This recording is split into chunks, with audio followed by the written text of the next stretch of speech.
అందరికీ నమస్తే. రైతు భరోసాకు సంబంధించిన షాకింగ్ వార్త ఏంటంటే రైతు భరోసా ఇప్పట్లో రాదు. ఇవి ప్రభుత్వ వర్గాలు చెప్తున్నాయి. ఎందుకు రాదు? పైసలు లేవా అంటే పైసలు కూడా ఆడ ఈడ అప్పు చేసిన పైసలు ఉన్నాయి. ప్రభుత్వ ఖజానాలో పైసలు ఉన్నాయి. రైతుల కోసం తీసుకున్న 10,000 కోట్లలో చాలా వరకు కాంట్రాక్టులో పంచిపెట్టిర్రు. అయినా కొన్ని ఉన్నాయి. నిన్న మొన్న మళ్ళీ అప్పు తీసుకొచ్చిండ్రు ఆర్బీఐ దగ్గర. 3,500 కోట్లు 4,000 కోట్ల వరకు అప్పు తీసుకొచ్చిర్రు. అవి కూడా ఉన్నాయి.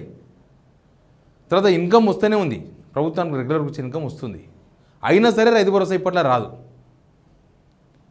నేను చెప్పేమాట కాదు, ప్రభుత్వ వర్గాలు చెప్పగానే చెప్తున్న మాటలు ఇవే. రైతు భరోసా ఇప్పటికి మూడు ఎకరాలకు ఇచ్చిర్రు. 3 ఎకరాలకు 3,000 కోట్లు ఇచ్చిండ్రు. మొత్తం 9,000 కోట్ల రూపాయలు ఇవ్వాలి వీళ్ళు రైతు భరోసా పేరు మీద. కానీ ఇచ్చింది 3,000 కోట్లు. 3 ఎకరాల లోపు ఉన్న వాళ్ళకు, 3 ఎకరాల వరకు. 3 ఎకరాల లోపు ఉన్న వాళ్ళు కూడా చాలామందికి రాలేదు. దానికి కూడా ఒక స్పెసిఫిక్ రీజన్ ఉంది. అసలు ఎందుకు రాదు రైతు భరోసా ఎందుకు రాదు? ఇప్పుడు ఎందుకు ప్రభుత్వం సైలెంట్గా ఉంది? ఎందుకు డబ్బులు అకౌంట్లో ఉన్నా రైతు భరోసా ఇవ్వడానికి ముందుకు వస్తలేదంటే దీనికి చాలా కారణాలు చెప్తున్నారు గవర్నమెంట్లో ఉన్న వాళ్ళు. ఇక వీడియో చూస్తున్న మీ అందరికీ నా విజ్ఞప్తి, ఈ వీడియో కింద రైట్ సైడ్లో సబ్స్క్రైబ్ అయిన బటన్ ఒకటి ఉంది. అది ఒకసారి నొక్కండి. అక్కడనే ఒక బెల్ కూడా వస్తుంది, గంట, దాన్ని నొక్కండి. మీకు రైతులకు సంబంధించిన వార్తలు పర్ఫెక్ట్గా వస్తాయి, ప్రతిరోజు వస్తాయి. అయితే వార్తలకు పోతే మనకు తెలుసు, జనవరి 26 వాళ్ళు ఊరించి జనవరి 26 నాడు స్కీమ్ లాంచ్ చేస్తున్నామని చెప్తే ఇంకా అయిపోతుంది. జనవరి 26 అయిపోతే ఒక వారం 10 రోజుల అటు ఇటు అందరికి వచ్చేస్తారు రైతు భరోసా అని అందరూ అనుకున్నారు.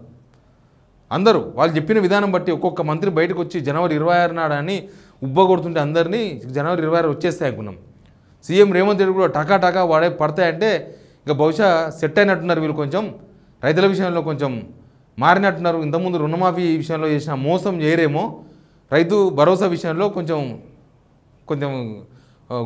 ఏమంటారు గుర్తుతోన వేస్తారేమో, రైతులకు వస్తుంది అందరికీ. ఇక వాళ్ళు ఇప్పుడున్న ఇబ్బందుల్లో రైతు భరోసా చాలా ఆదుకుంటుంది రైతులు అని అనుకున్నాం. తీరా చూస్తే ఏమైంది? ఈ 3 విడతలు, మొత్తం 4 విడతలు. ఫస్ట్ డే 26 అంటే 26 నాడు ప్రకటన, 27 నాడు 570 గ్రామాలకు వేసిండ్రు. తర్వాత 1 ఎకరా, తర్వాత 2 ఎకరాలు, తర్వాత 3 ఎకరాలకు మొత్తం కలిసే 3,000 కోట్లు ఇచ్చారు. మిగతా అంతా పెండింగ్లో ఉండిపోయింది. ఎందుకు అని అంటే ఒక విచిత్రమైన కారణం ఏం తెలుసా? ఇప్పుడు ఏమి ఎలక్షన్స్ లేవు. యాక్చువల్గా ఈ స్కీమ్ స్టార్ట్ చేసినప్పుడు జనవరి 26 నాడు వీళ్ళు స్కీమ్స్ లాంచ్ చేసిందే త్వరలో లోకల్ బాడీ ఎలక్షన్ వస్తాయి అన్న ఒక దాంతోనే చేశారు. త్వరలో లోకల్ బాడీ ఎలక్షన్ అంటే sarpanch election, MPTC election, ZPTC election త్వరలో రాబోతున్నాయి. మనకు తెలుసు కదా ఎట్లా ఊగిపోయినారు. పొంగులేటి శ్రీనివాసరెడ్డి అయితే సంక్రాంతి పండుగ అప్పుడే వస్తాయన్నాడు. సంక్రాంతి అయిపోయింది. సంక్రాంతి అయిపోయి నెల అయిపోయింది. ఫిబ్రవరి 1st వీక్ అన్నారు, ఫిబ్రవరి 2nd వీక్ అన్నారు, ఫిబ్రవరి లాస్ట్ వీక్ అన్నారు. ఇప్పుడు ఎలక్షన్ ఎప్పుడంటే ఎప్పుడో చెప్పలేకపోతున్నారు. ఎలక్షన్స్ వస్తాయి. ఎలక్షన్స్ వచ్చే లోపల ఎక్సే ముందరనే ఈ స్కీమ్స్ మొత్తం లాంచ్ చేసి రైతు భరోసా, రేషన్ కార్డులు, ఇందిరమ్మ ఇల్లు, ఇందిరమ్మ ఇంకో పథకం, ఆ పథకం, ఈ పథకం, అన్ని పథకాలు లాంచ్ చేసి ఎలక్షన్స్కి పోవాలి.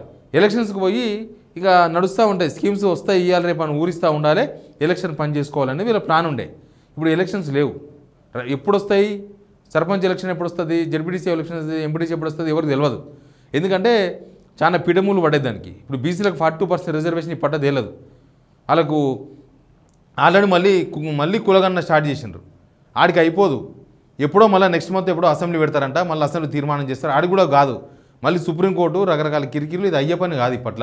ఇప్పట్లో లేదు. ఎండాకాలం, ఎస్ఎస్సీ ఎగ్జామ్స్ ఇవన్నీ ఉన్నాయి. నెక్స్ట్ మళ్ళీ జూలై, ఆగస్టు, సెప్టెంబర్లో ఏమైనా అయితే ఏమో, అప్పుడు కూడా ఏమైనా వానలు వరదలు వచ్చి ప్రభుత్వం ఇదేం మంచిగా అయితే ఉండదు. ఇంకా లోపలికి కూడా బయటకు వచ్చేది లేదు కదా. కాబట్టి సర్పంచ్ ఎలక్షన్ ఎప్పుడుంటో తెలియదు. జస్ట్ ఆ ఎలక్షన్స్ కోసమే ఈ స్కీమ్స్ లాంచ్ చేసింది జనవరి 26 ఎలక్షన్స్ కోసమే.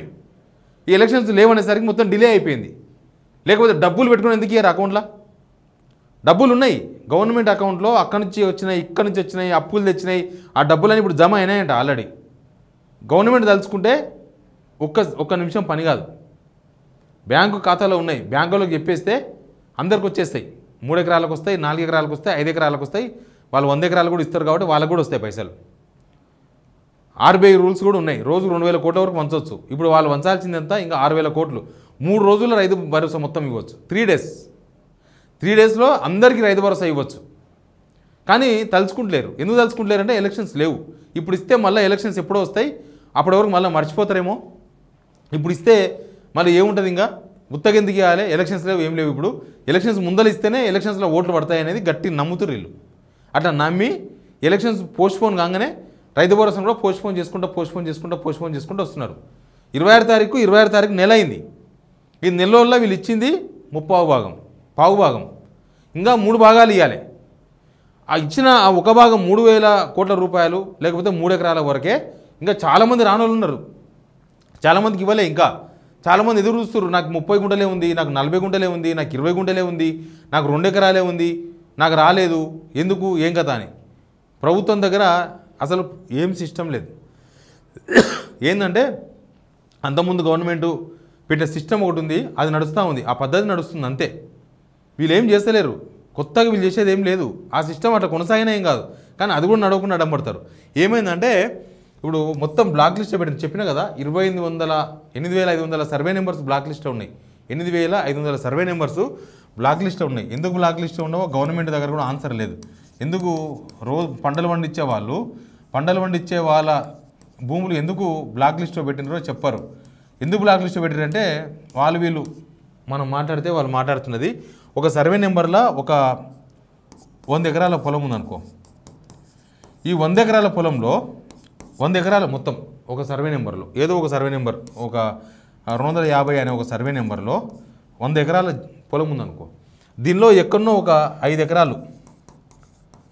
ఎకరాలు వ్యవసాయానికి పనికిరాని భూమి ఉందనుకో, వ్యవసాయ యోగ్యం కాని భూమి, రాళ్ళు రప్పలు అంటారు కదా వీళ్ళు. అట్లాంటి భూమి ఉంటే ఈ సర్వే నెంబర్ మొత్తం బ్లాక్ లిస్ట్లో పెట్టేసిండ్రు. అంటే 100 ఎకరాలలో 5 ఎకరాలే పనికి రాకపోతే మిగతా 95 ఎకరాలు ఓపెన్ ఉండాలి కదా.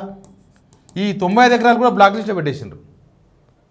పైసలు లేక పెట్టినరా, లేకపోతే తర్వాత పైసలు వచ్చినప్పుడు ఓపెన్ చేద్దామని పెట్టినరా, కన్ఫ్యూజ్ అయి పెట్టినరా, తెలియక పెట్టినరా, తెలిసి పెట్టినరా, ఎవరిని అడిగి పెట్టినరో ఏం తెలియదు.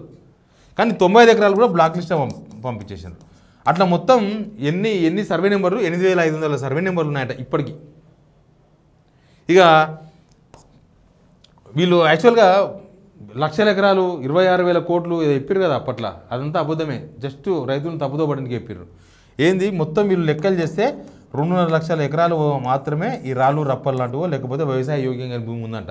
ఇది కూడా కరెక్ట్ పరిశీలిస్తే ఇది కూడా ప్రెషర్ వాళ్ళ మీద ఎక్కువ రావాలి. వ్యవసాయ యోగ్యంగా భూమి ఎక్కువ రావాలి. ఎక్కువ వస్తేనే మనం అవతలను కొట్టవచ్చు. ప్లస్ మనం రైతు భరోసా ఎక్కువ మందికి ఇచ్చే అవకాశం ఉండదు, ఎక్కువ మందికి ఇవ్వకుండా తక్కువ మందికి ఇవ్వచ్చు అనే ప్రాంతంలో ఈ అగ్రికల్చర్ ఆఫీసర్ల మీద కూడా తీవ్రమైన ఒత్తిడి పెట్టి చేయించారు ఆ సర్వేని కూడా. ఇట్లా మొత్తం వ్యవహారం అంతా నడపంగా ఇక్కడికి వచ్చింది. ఇప్పుడు ఎలక్షన్స్ లేకపోవడం అనేది మెయిన్ బ్యాక్డ్రాప్.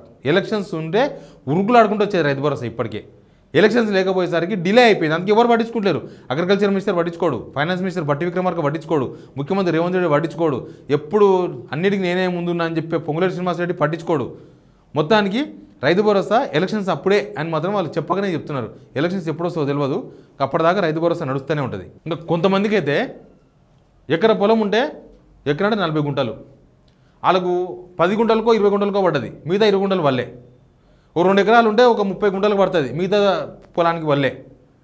అంతా ఒకటే సర్వే నెంబర్. కొన్ని ఇంకా చాలా కన్ఫ్యూజన్ ఉన్నది దీనిలో. ఒకటే సర్వే నెంబర్లా అన్నదమ్ముల భూమి ఉంటుంది కదా, అన్నకు పడుతుంది, తమ్మునికి పడదు. ఒకటే సర్వే నెంబర్లో ఒక 10 మంది రైతుల పొలాలు ఉంటాయి, ఇద్దరికి పడుతుంది, 8 మందికి పడదు.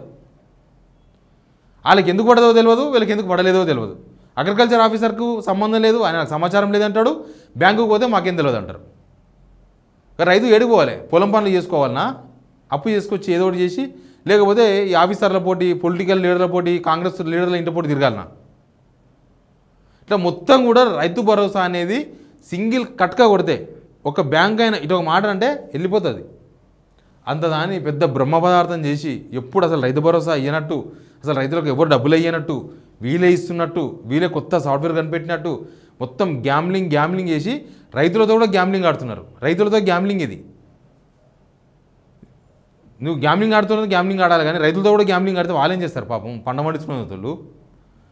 అట్లా మొత్తం రైతు భరోసా విషయంలో ప్రభుత్వం అన్ని రకాలుగా ఎట్టెట్లా తక్కువ మందికి ఇవ్వాలి, ఎట్టెట్లా ఎక్కువ మందికి ఇవ్వకుండా ఎగవబెట్టాలి, ఎట్టెట్లా డబ్బులు లేని విషయాన్ని అడ్జస్ట్మెంట్ చేసుకుంటున్నాలి, ఎట్టెట్లా డబ్బులున్నా ఇవ్వకూడదు, ఇట్లా అన్ని లెక్కలు చేసుకొని లాస్ట్కి ఎలక్షన్ కార్డు తీసుకొచ్చి ఆపారు. ఎలక్షన్ ఉంటే రైతు భరోసా, ఎలక్షన్ లేకపోతే no Rythu Bharosa. Please subscribe signal TV.